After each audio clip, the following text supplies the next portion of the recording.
Bismillahirrahmanirrahim. In this session, we will learn how to take logarithm of a variable.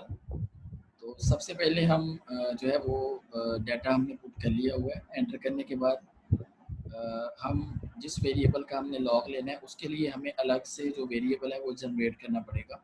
तो उसके लिए हम यहाँ पे जाएंगे क्विक में जनरेट सीरीज़, और फर्ज करें कि हमने जो लॉग लेना है वो ये इस वेरिएबल का लेना है जो y है। तो उसको हम लिख लेते हैं, उसका नाम ये लिख लेते हैं लॉग ऑफ y।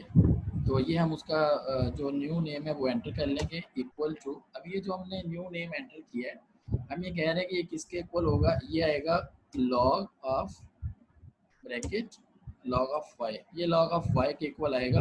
डाटा 1980 से 2017 तक है।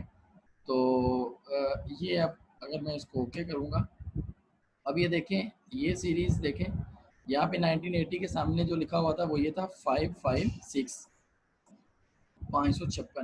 अब जो हमने लॉग वाली फाइल जनरेट की है उसमें देखें 6.32। तो इस तरीके से जो है वो ए व्यूज़ में सारे के सारे वेरिएबल्स का जो है वो लॉग लेते हैं, और लॉग लेने के बाद जहाँ पे रिक्वायर्ड है उन वेरिएबल्स को फिर हम उस तरह से जो है वो यूटिलाइज़ करते हैं। Thank you.